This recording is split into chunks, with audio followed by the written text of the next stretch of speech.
怎么了？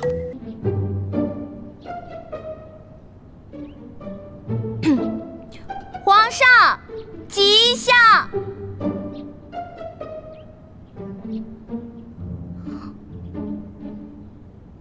哼，这个臭龙小弟，居然不理我。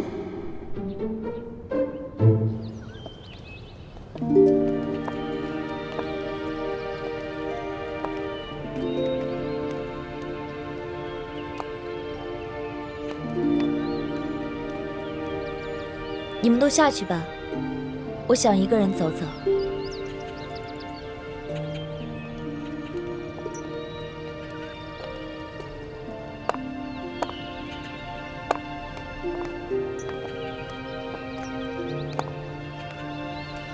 微臣参见丽嫔娘娘。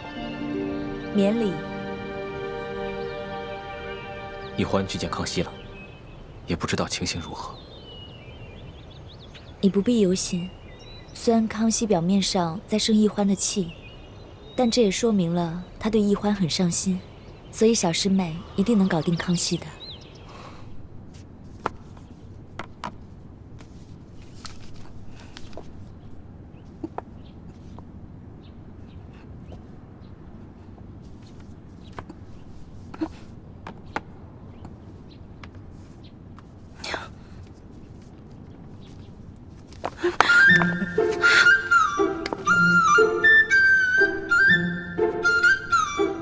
师叔姑娘，注意你的仪态，在皇上面前失仪是大罪。我的2条腿都在弹棉花了，我根本站不动了。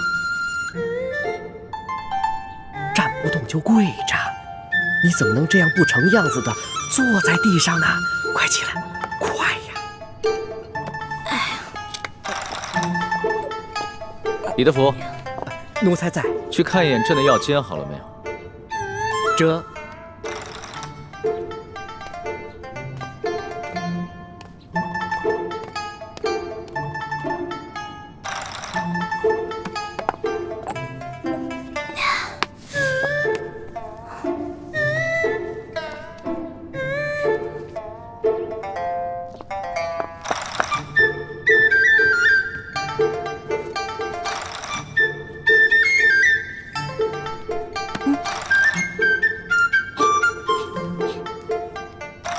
小小弟，咱俩好有缘啊！不愧是结拜的兄弟。你看，你也在吃药，我也在吃药。我受风寒了，我刚来之前，我哥哥给我准备了1大碗药，我刚喝了呢。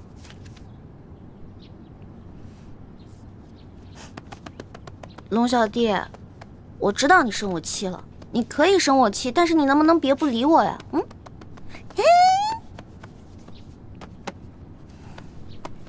好吧，既然皇上不想看到我，觉得我在这里碍你一眼，那我走就是了。我走啦。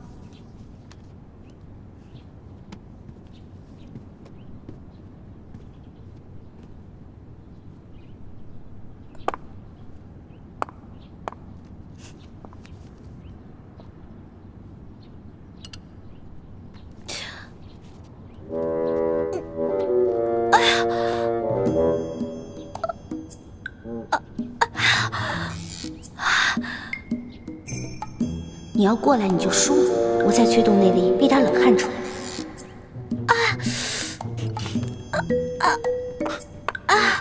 怎么了？是不是大补丸的毒性发作了？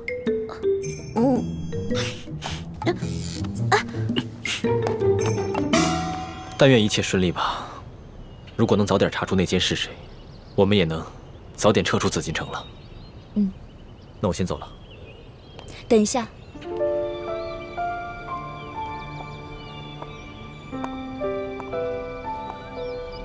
大师兄，有一件事我一直想跟你说，却又不知如何开口。你我从小一起长大，情同手足，有什么话，不妨直说。你昨天亲眼看到我被送去侍寝，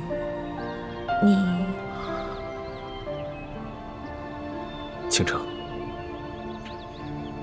你为光复大明的大业，不惜牺牲自己的清白。 这份高义，朱慈轩刻骨铭心。永不敢忘。本来我也做好了牺牲一切的准备，可没想到，其实到现在，我还是个清白之身。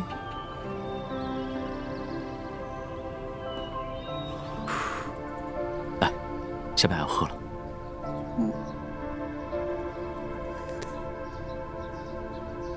怎么样，好些了吗？你不生我气了，龙小弟？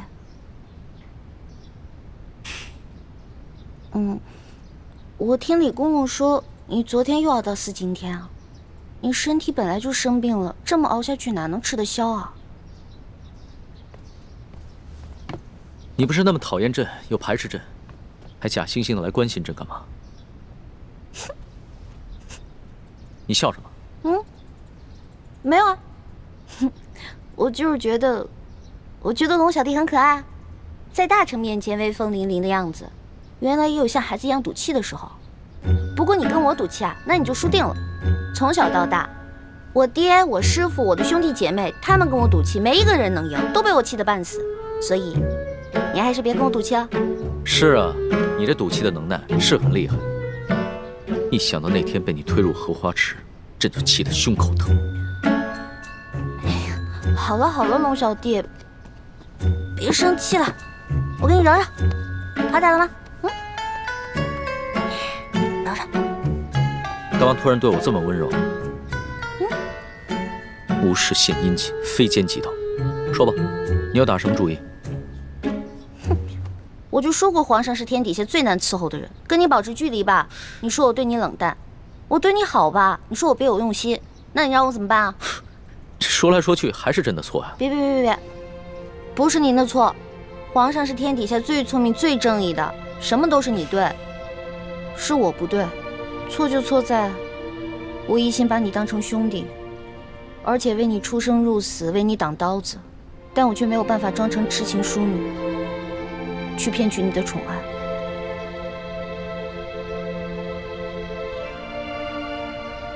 朕已经明白，你只是把朕当成兄弟罢了。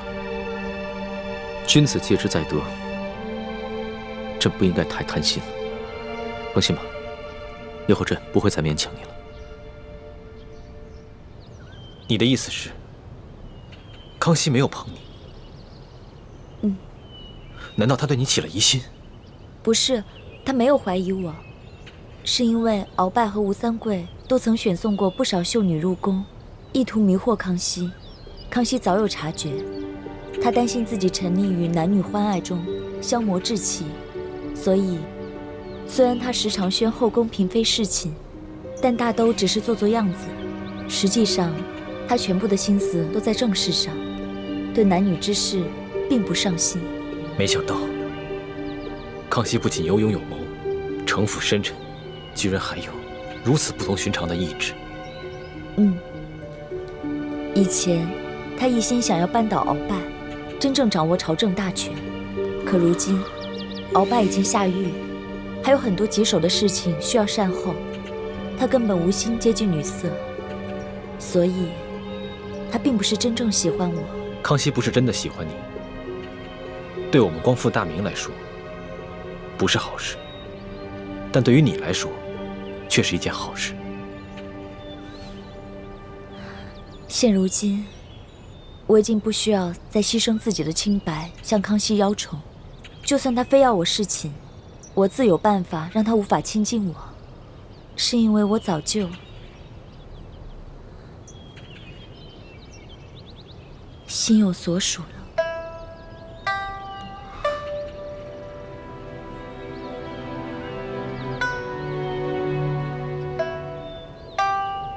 我会一直爱护好自己，不会轻易让人踩着。这里人多眼杂，我先走了，万事小心。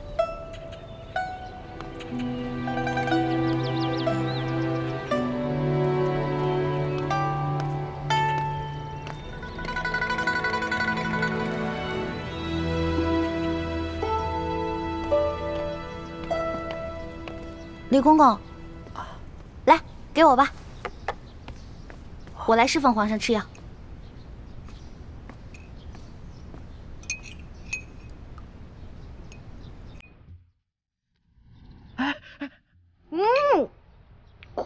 了！哇，龙小弟，你太勇敢了！快快，趁热把这药喝了。哎，慢着，是淑姑娘，咱们奴才给皇上试药，要把那个药啊倒到另外一个碗里。你这皇上的龙碗都沾上了你的口水，你让皇上怎么喝呀？对不起啊，要不然你再重新煎一碗。不必那么麻烦了。啊！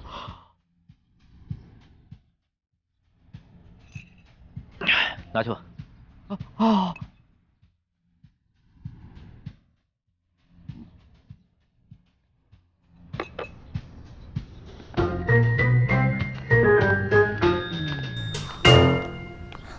龙小弟，对不起啊，我给忘了，所以没守规矩。没事儿，这又不是没吃过你的口水。你忘了，在摘星楼的时候，咱们俩偷吃御膳，那个时候你还带了山葡萄酒。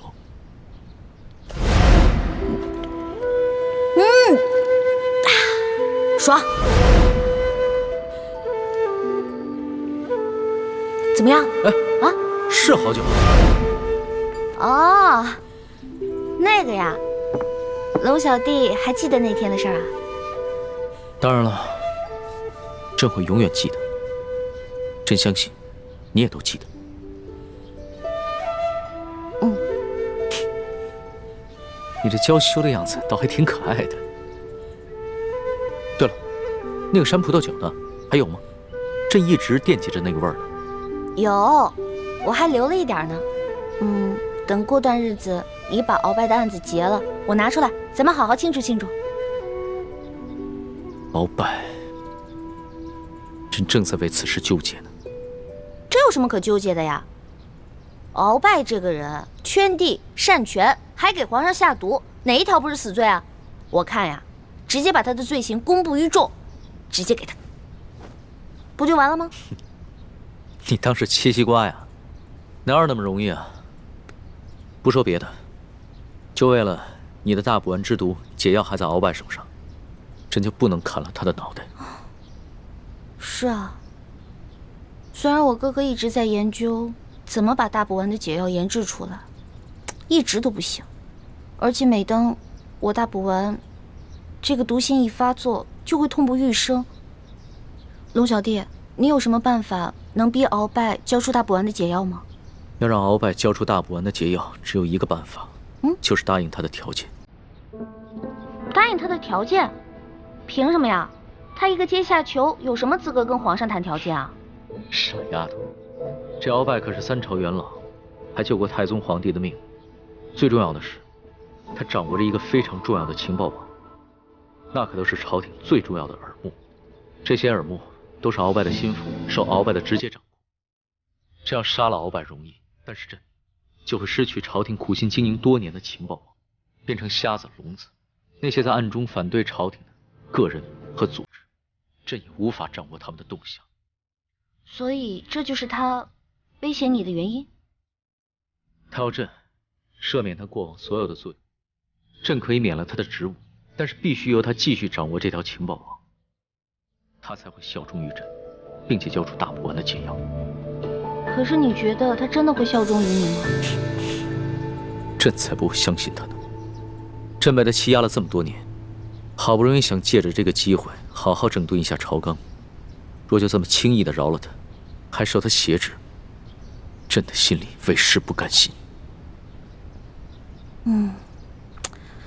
哎呀，龙小弟，虽然这些国家大事呢我不是特别的清楚，但是我觉得大丈夫能屈能伸，你是天子，是全天下最大的大丈夫，所以为了江山社稷，偶尔委屈一下也没有什么。再说了，鳌拜最近肯定会跟他手下的那些人联系，你呢可以派人去盯紧一点，等到时候把情报网全都掌握以后，也不迟啊，对吧？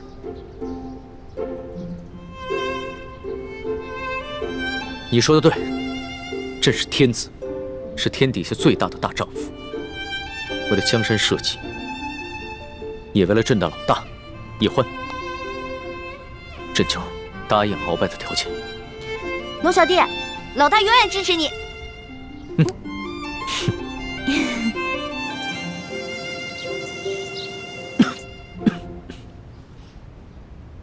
听说皇上被这个李易欢蛊惑的淋了雨，伤了龙体是吗？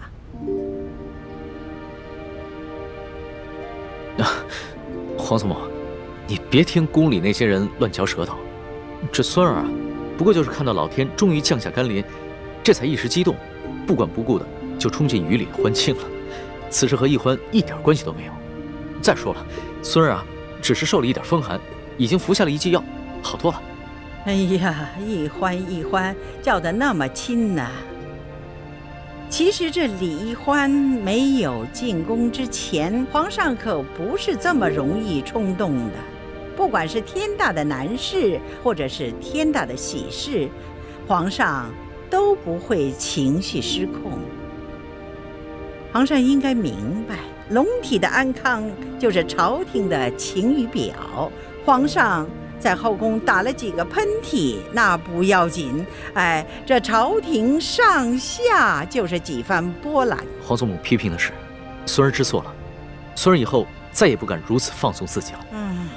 听说你准备赦免鳌拜，放他回府？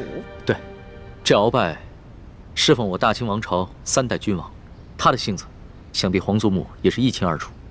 若是硬拼到底的话，最后只会两败俱伤。所以孙儿就答应了他的条件，放他回府。只要他还和他手底下的情报网有所联系，那孙儿就能找到机会。皇上之所以肯赦免鳌拜，不仅仅是出于公心吧？听说这李易欢是中了鳌拜下的毒，这解药是一直没有找到。皇上，你可心里着急啊？皇祖母，这易欢是为了孙儿才中的毒，孙儿自然也想公私兼顾。但是皇祖母请放心，孙儿绝对不敢沉溺于女色。对于这个易欢啊，孙儿不过就是觉得他活泼可爱，又会一些这后宫中人都不会的小技艺。最重要的是，他能够逗皇祖母开怀一笑。皇上，你喜欢他，不必拿哀家说话。皇帝嘛，这身边有几个逗你开心的女人，这也没什么不好的。只不过是你要记住啊，这古人说得好啊，情深不寿啊。当年你的皇爷爷、皇阿玛，那都是不顾江山社稷呀。多少年来，哀家每每想起来，会为他们惋惜、痛心啊。皇祖母请放心，江山美人，孰轻孰重，孙儿心里有数。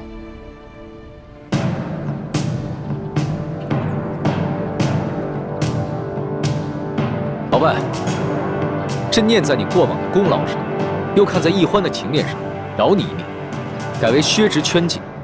从今以后，没有朕的旨意，你不得离府半步。罪臣明白，罪臣定会每月按时送上2颗解药，以保世淑姑娘和李太医的平安。这情报网虽然现在继续由你掌管，但你要是收到了什么重要的情报，必须第一时间向朕禀报。皇上放心，为了回报皇上的宽仁，也为了我大清的江山社稷，更为了罪臣这颗悔罪的诚心，罪臣定会好好的打理这情报网，并随时向皇上汇报。鳌拜，你说你在吴三桂、耿精忠、尚可喜以及反清联盟中都安插了眼线，这么多年，你可搜集到什么重要的情报？皇上，可否先让无关人等回避？你们先退下吧。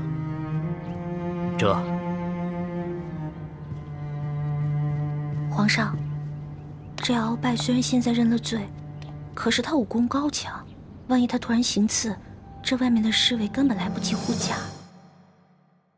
认了罪，可是他武功高强，万一他想行刺您，这外面的侍卫根本来不及护驾。不如让我留在这儿，还能帮您抵挡一阵呢。您觉得呢？好了，你既然不想出去，那就留下吧。是。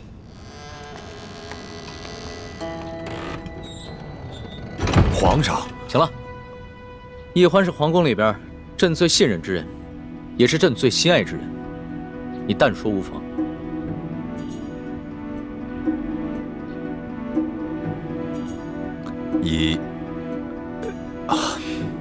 1个月前，罪臣得到一件密报，说是当年这崇祯帝吊死在万寿山之前，留下了一个铜匣，这铜匣里装了一份藏宝图，据说这批宝物富可敌国，得知者便有能力组建一支强大的武装，以对抗我大清王朝。难怪当年多尔衮进京之后，没有搜到什么值钱的宝物。原来崇祯那个昏君早有准备。除了这份藏宝图，这铜匣里，还有一份名册，上面详细记录着反清联盟的各个秘密据点，以及潜伏在我大清王朝上下的逆臣贼子的名单。那就更重要了。我大清虽已入关30余年，但是天下还有不少人心怀旧仇，不服我大清的统治。这朝野上下必定还有不少居心叵测之人。哎呀，花儿，你怎么了？没事儿。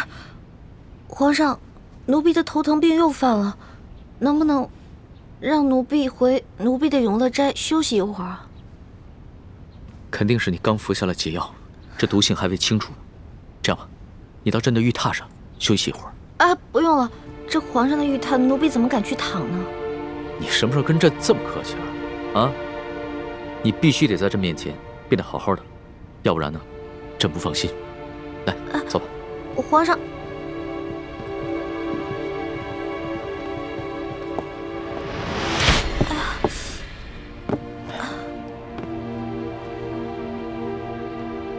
你好好休息一下。皇上，进来吧。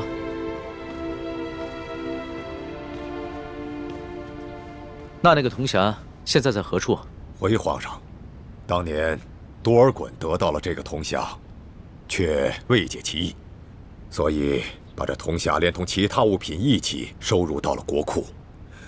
3个月以前，罪臣得知了这铜匣的秘密，并到内务府找回了这个铜匣，拿到了府上。这么重要的东西，你居然不禀报朕，私自拿回了府上？罪臣该死。不过，皇上已经派人查抄了罪臣的府邸，想必那铜匣现在已经送回到大内的宝库了。来人，奴才在。传索额图，便让他把查查敖府的所有账目一起带上来。这……天哪，这可怎么办啊？我必须赶在索额图来之前赶回永乐斋，把铜匣给藏起来。皇上，奴婢这不是余毒未尽，而是奴婢的头疼旧疾又发作了。能不能让奴婢回永乐斋，让奴婢的哥哥给奴婢治下病啊？你都疼成这样了，还怎么回永乐斋啊？朕现在马上就传你哥哥过来。皇上，不用了。奴婢如果在这儿治病的话，恐怕会影响皇上处理政务的。没事儿，这索额图住在宫外，过来还要一段时间呢。朕先选你哥哥，让你哥哥过来给你看病。你要是不在朕面前变得好好的话，朕这个心里啊，放不下。来人，传李太医。龙小弟啊，你干嘛对我这么好啊？你这不是急死我了吗？等朱哥哥来了，我暗示他赶在索额图前面去把铜匣藏起来。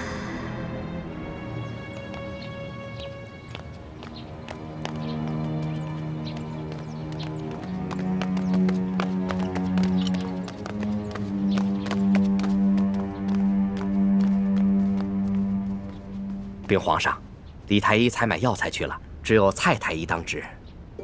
朱哥哥一定是去慈航药铺跟爹接头了。哎呀，朱哥哥，你这次出宫的可不是时候。世淑姑娘突然头晕，你过来给她瞧瞧。是。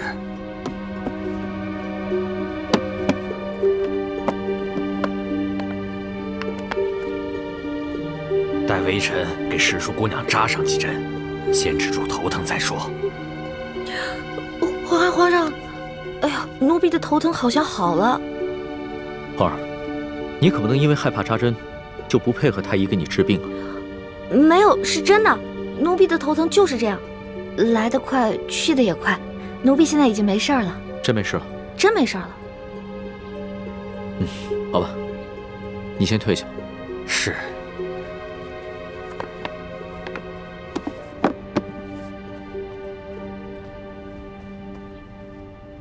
现在怎么办呀？嘿，完了完了，这下死定了。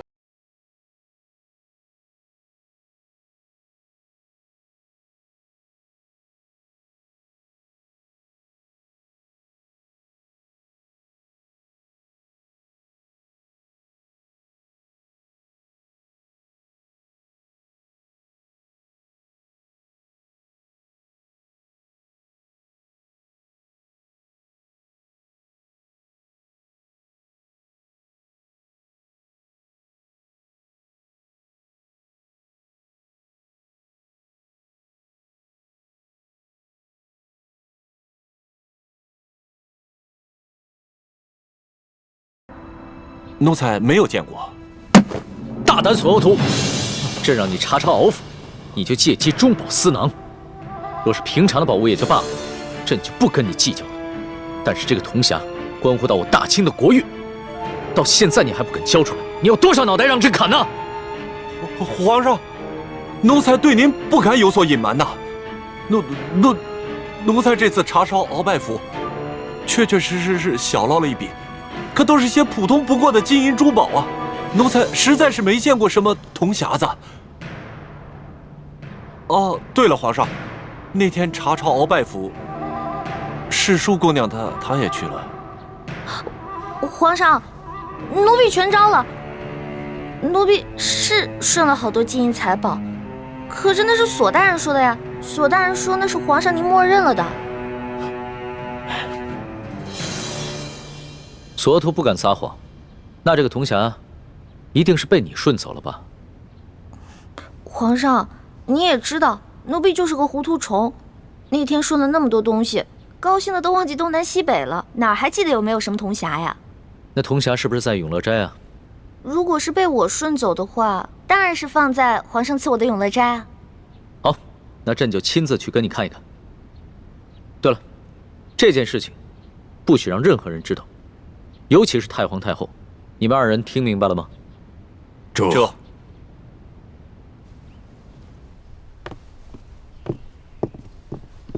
你们都下去吧。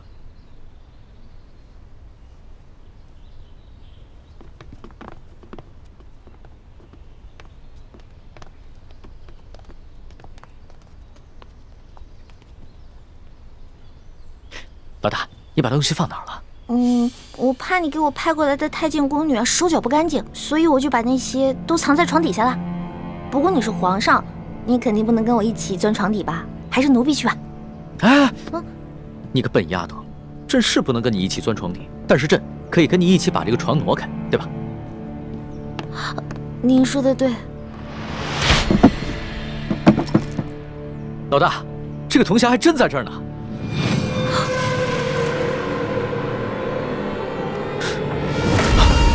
老大，老大，宣太医，宣太医！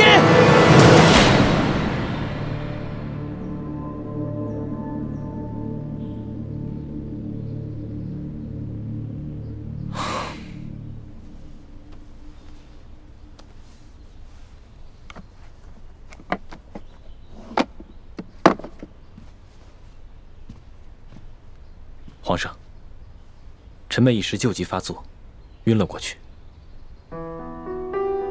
那他这个头疼的病有根治的办法吗？他这病打一出生就落下了，时不时就会发作。微臣想尽一切办法，也没办法根治。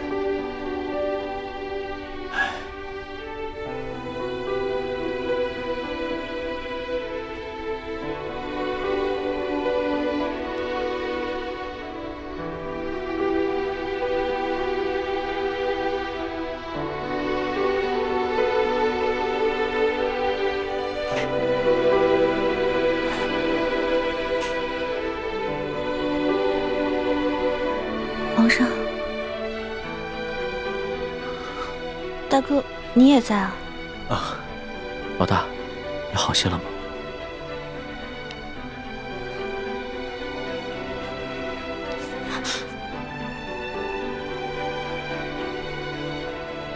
李太医，这儿没你的事儿，你先退下吧。微臣告退。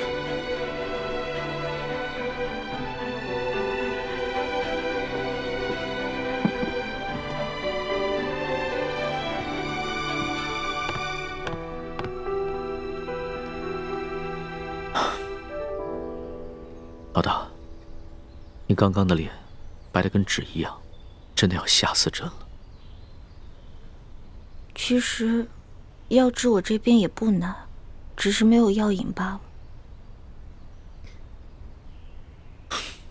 朕知道，你跟朕说过，要根治你的病，需要3颗龙珠做药引。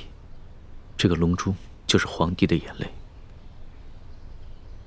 只不过，朕自8岁登基以来，面对风云诡谲的诸多变局，性子早已磨得极为坚韧，恐怕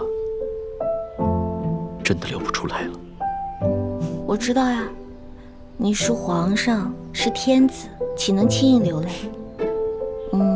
不过如果想要你流眼泪的话，挺简单的，直接灌你1碗辣椒水，别说是3滴了，就是1盆也没问题。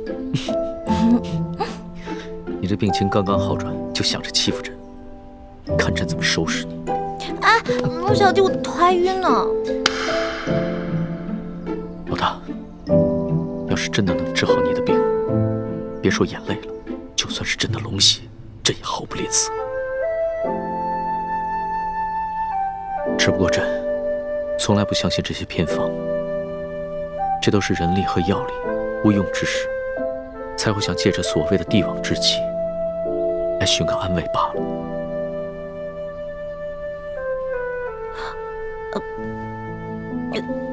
来，皇上，那个铜匣子找到了吗？当然找到了，肯定是你这个小迷糊，觉得这个铜匣精致漂亮，就把它顺回来了，是吧？我从来都没有见过这么大一笔财富，所以顺了一些回来。龙小弟不会怪我吧？不会的。哎呀，还好啊，这个铜匣子已经找到了，而且啊，没有被太皇太后知道，要不然啊，朕都不知道怎么保你了。哇，这个铜匣好漂亮啊！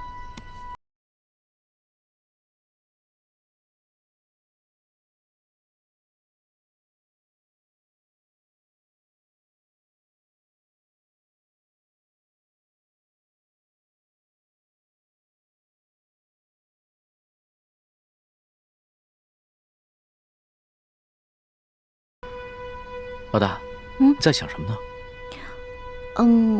我在想，如果这个匣子里面全都是前明的藏宝图，那龙小弟你就发大财了。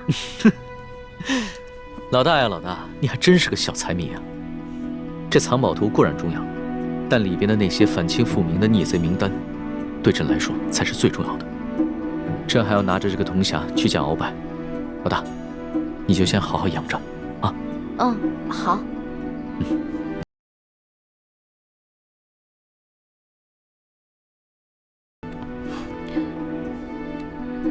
神仙保佑，神仙保佑！千万别让鳌拜看出来那个匣子被人调包了，不然我就完蛋了。神仙保佑，神仙保佑！罪臣鳌拜，拜见皇上。凭什么？谢皇上。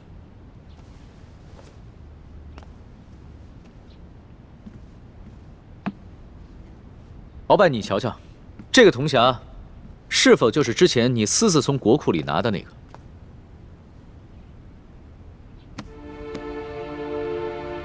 回皇上，没错，就是他。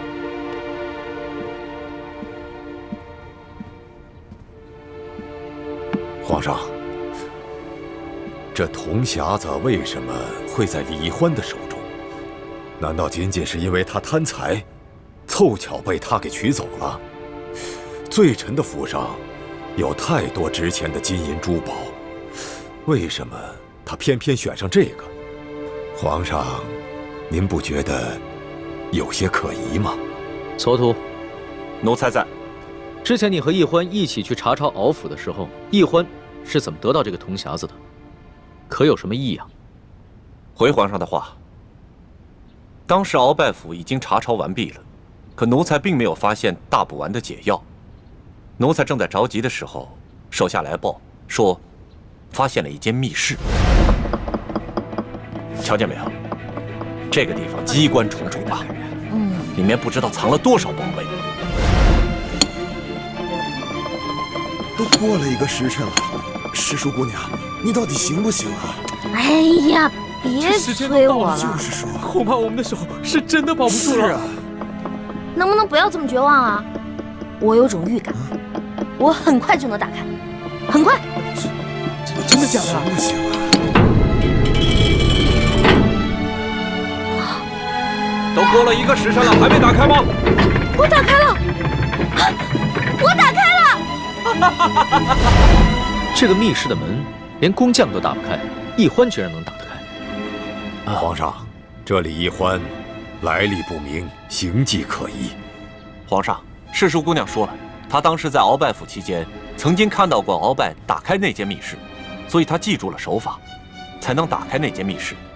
而且世叔姑娘也是前后鼓捣了差不多有1个时辰，才打开了那间密室。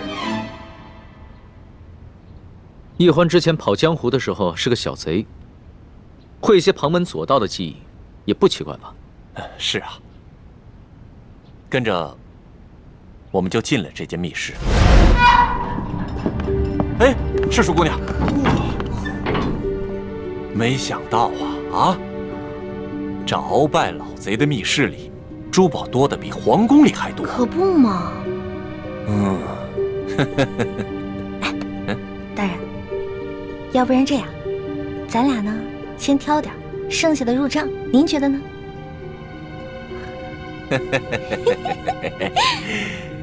和世叔姑娘一起犯案，真的是太开心了。这样，您那边，我这边，怎么样？行动。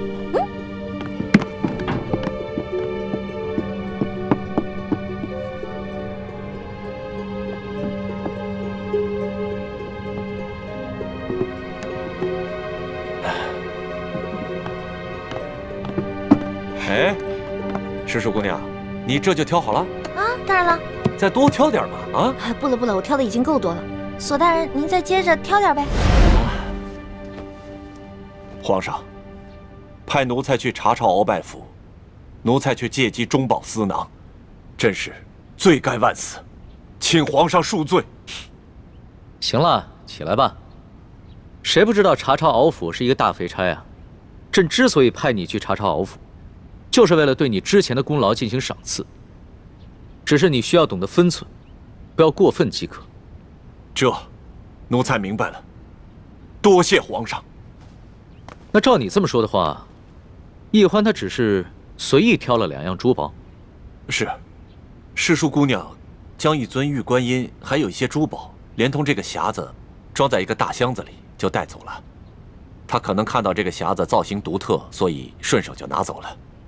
女孩子嘛，除了挑一些贵重值钱的，她会挑一些稀奇古怪、有趣的东西拿走。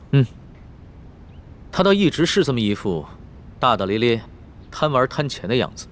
皇上，如果您是这么想，那罪臣也无话可说了。鳌拜，你说李氏兄妹是前明的余孽，他们接近朕是为了得到这个铜匣，那他们都已经得手了，为何不就此远走高飞？而且朕之前去永乐斋拿这个铜匣的时候，他们为何也毫不在意？皇上，刚才李奕欢突然投机发作，一时想要独自回永乐斋，一时又要李太医过来问诊，说不定他是故意装病，想利用这个时间去转移这匣子，只是阴差阳错没得逞罢了。不对，奕欢不是装病，刚才回到永乐斋的时候还晕倒了，朕能看得出来，那绝非伪装。那皇上这样认为，就算是罪臣多疑了吧？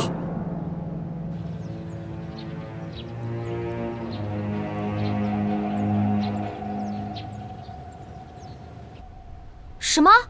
铜匣不是被你调包的？我哪有时间调包啊？而且我根本就不知道鳌拜已经知道铜匣的存在，并且还告诉了康熙。那铜匣会被谁调包呢？难道是康熙啊？不可能是他。他也是突然听鳌拜提起铜匣，连铜匣的样子都没见过，怎么可能来得及伪造一个赝品呢？那个赝品伪造的极为精致，几乎可以以假乱真。我想鳌拜多半没有看出来那个铜匣被调包了，不然康熙肯定会对我兴师问罪的。小师妹，你如何认出铜匣被调包了？是这样的，那个铜匣上不是雕着一条龙吗？龙上面有一颗珍珠，我见那颗珍珠长得特别可爱，我就上去撬啊撬，结果上面就留下了一道很浅很浅的痕迹。真是胡闹！万一不小心触动了机关，那铜匣里的宝藏图和名册就被您给毁了。我知道了。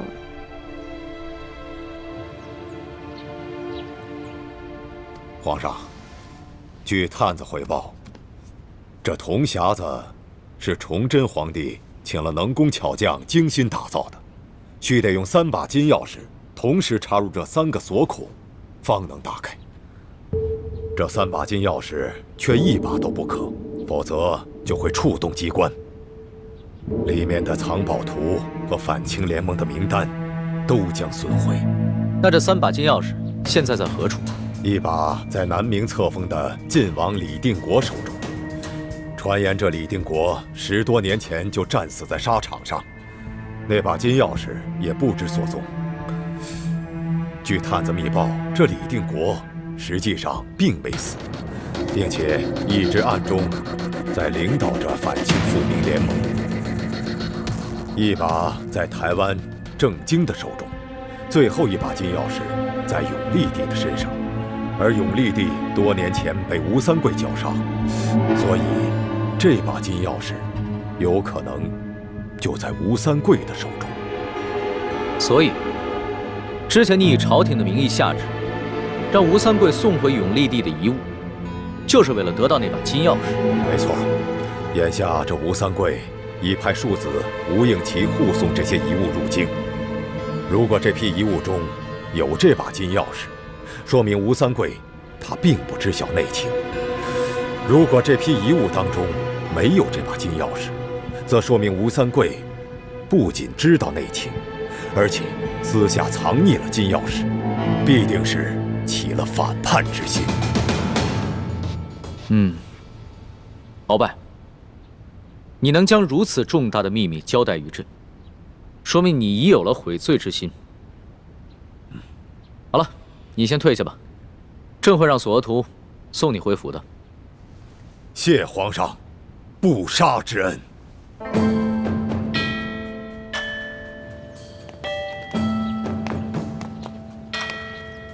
索额图，老夫有一事相求。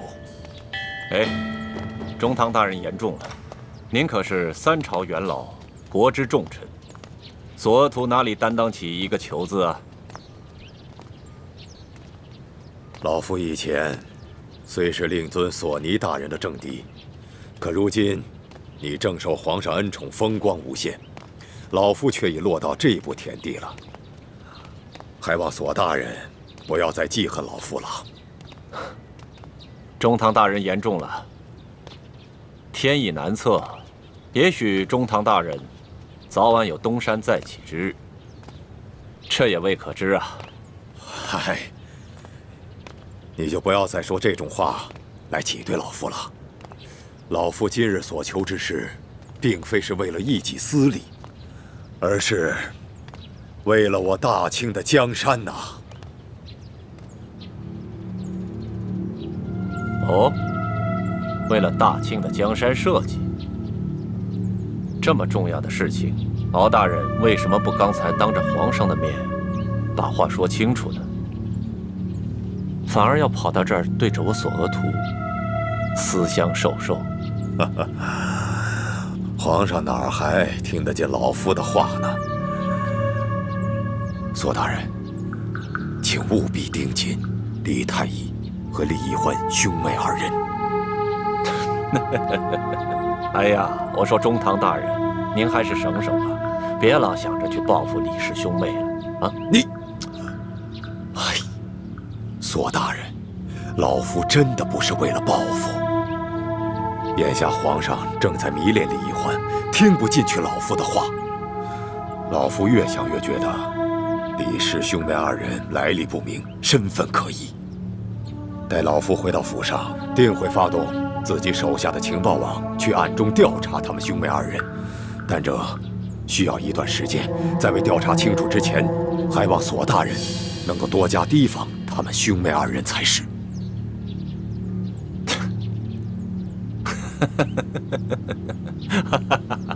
哎呀，我说中堂大人，你是不是在天牢里关了这么几天，给关傻了？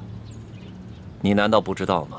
他们李氏兄妹现在是皇上眼中的大红人，你竟然挑唆我索额图，去帮着你对付李氏兄妹，我会傻到帮你去逆龙鳞？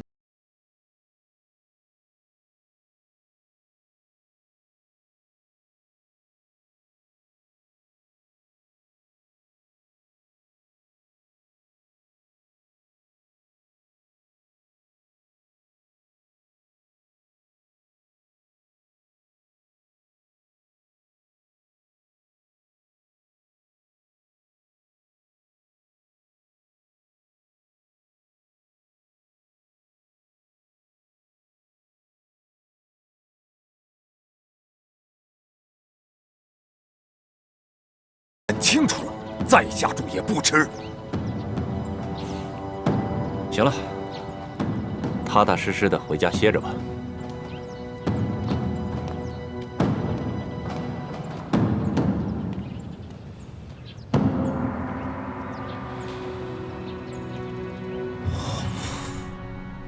既然鳌拜已经知道了铜匣的秘密，肯定也知道了金钥匙的秘密，现在连康熙都知道了，这情形对我们非常不利。偏偏铜匣要被人给调包了，得亏让别人给调包了，要不然落在龙小弟手里那还了得啊！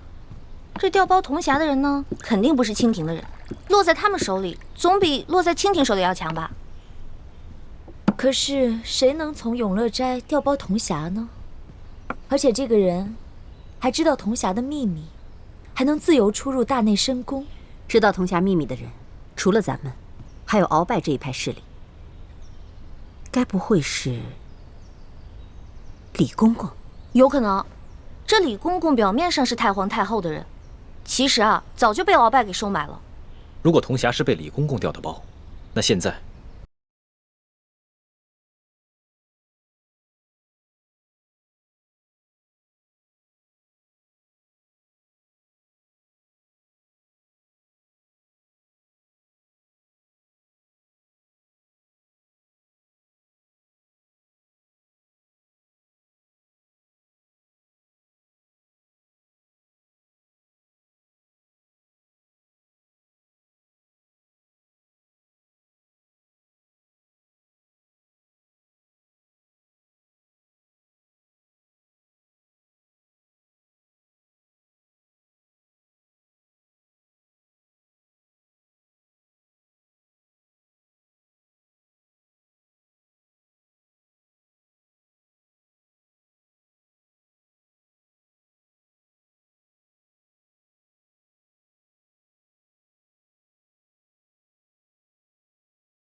所以即使得到了铜匣，也没有任何意义。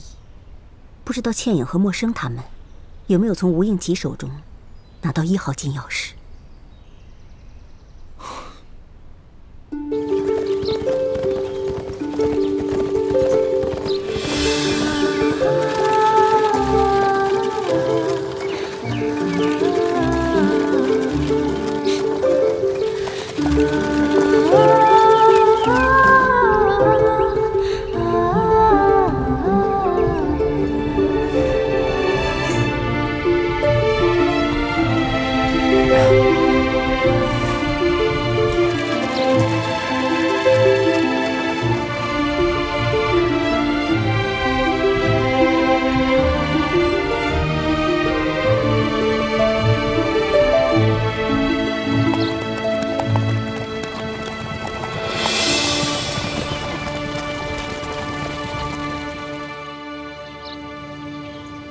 刚刚听吴应奇说，山西总兵舒建已经亲自带着200精兵前来会合，最快的话，应该明天就可以碰面。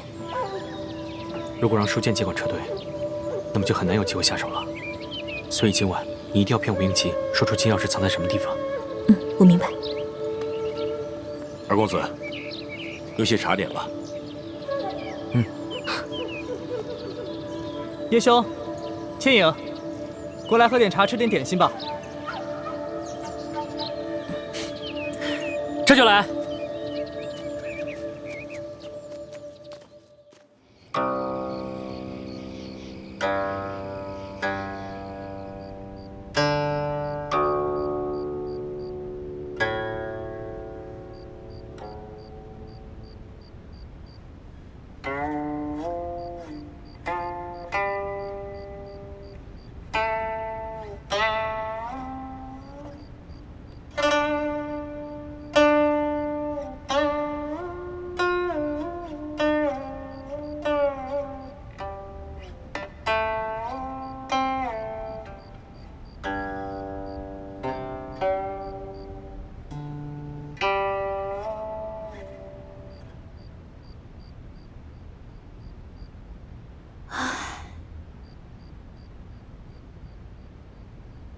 倩影姑娘为什么叹息？公子的琴声，表面听起来很是欢快，可细细一听，里面又藏了很深的心事，让我心有共鸣，所以不免叹息一声。这是我以前最喜欢弹的一首曲子，可从来没有人能听出我有心事。倩影姑娘，你真是我的知己。公子，我们现在已经在山西境内，明天就与舒总兵他们会合，公子也可卸下重任。不知还有何其他心事？你不明白，此次护送永历帝的遗物进京，是我主动向父亲请缨的。我倒是希望可以护送的越久越好，路途越长越好。哦，为什么？实不相瞒，我是借着此次任务来逃婚的。逃婚？公子已经订婚了。公子是平西王的儿子，身份显贵，想必那姑娘也一样，定是出身高贵，各方面都万里挑一的佳人吧。我父王为我定的未婚妻，是云南当地最大势力刀土司的女儿，名叫刀铁凤。她的人如同她的名字一样蛮横泼辣。那公子，你父王为何给你许这门亲事？像我们这种出身显贵的子弟，姻缘之事早已是父辈们用来权势结盟的筹码。朝廷对我父王很不信任，我嫡出的大哥吴应兄，他被留在京城，迎娶了建宁公主，表面上是做了出身显贵的额驸，可实际上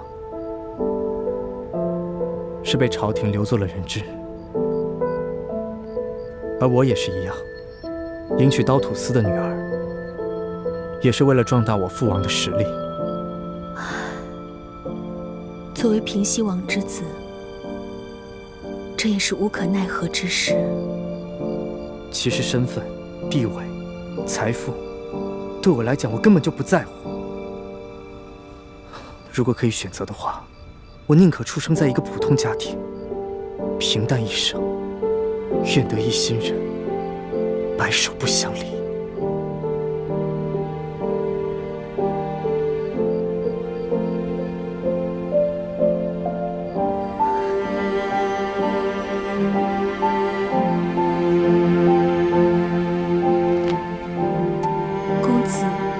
执行完此次任务，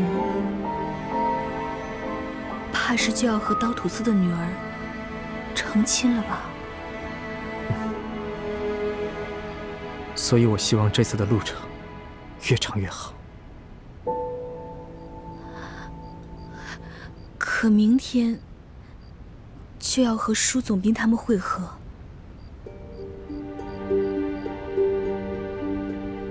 哦，对了，公子，你身后这箱子里放的就是永历帝的遗物吧？嗯，正是。明天就要和舒总兵会合了，石青红始终是不放心，非要把箱子放到我这里。不怕公子见笑，乡野小民我从未见过皇帝的用品，不知公子可否让我开开眼界？其实也没什么可看的。永历帝被缅甸王送回去以后，已经是落魄的凤凰不如鸡了。他身边的随身之物，也没有一般帝王的气象。不过你要看，我给你打开就是了。公子与我相识还不到1月，就对我如此信任吗？我相信缘分。有些人一见如故，而有些人日日相见，却相顾无言。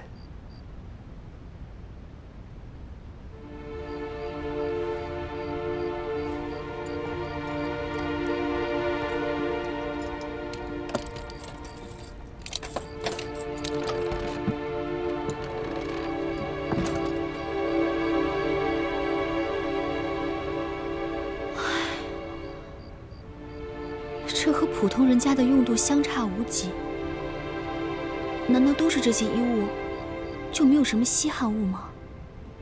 这流亡的皇帝，怎么也该有几件随身的配物吧？永历帝当年虽然落魄了，可是至少还有一帮忠臣死士相随，所以金银珠宝也是有一些的，就在这个首饰盒里面。那我能看看吗？当然可以。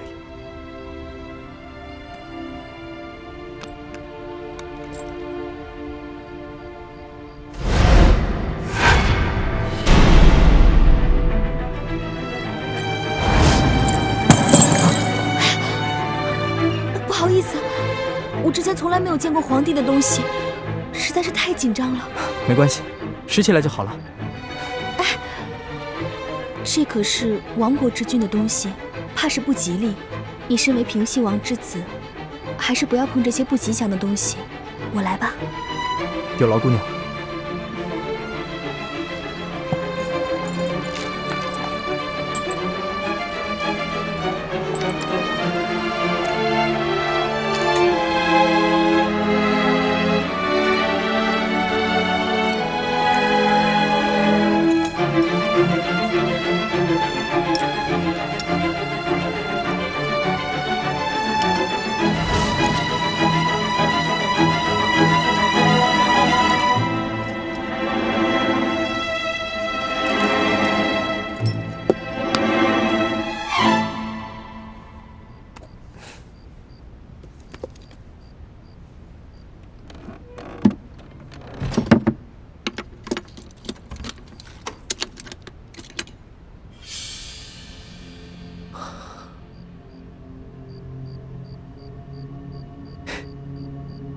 我原本以为吴英奇心思缜密，很难对付，没想到你居然这么轻松的就拿到了1号金钥匙。看来吴英奇对你真的是一点防备都没有。他根本就是个心思单纯的富家公子。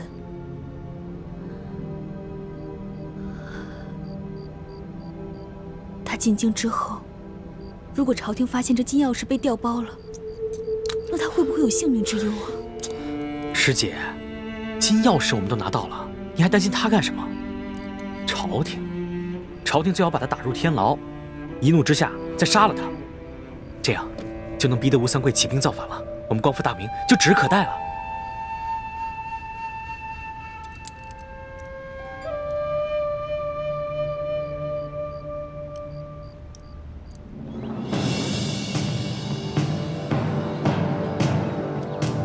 二公子卑职有失远迎。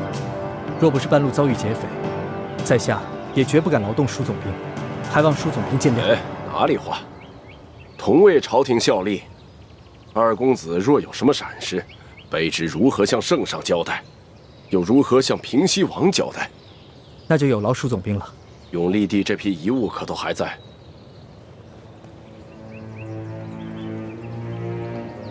我之前特意将永历帝的遗物放在一个不起眼的箱子里，劫匪们有眼无珠，只劫走了其他箱子，却唯独把这个箱子留了下来。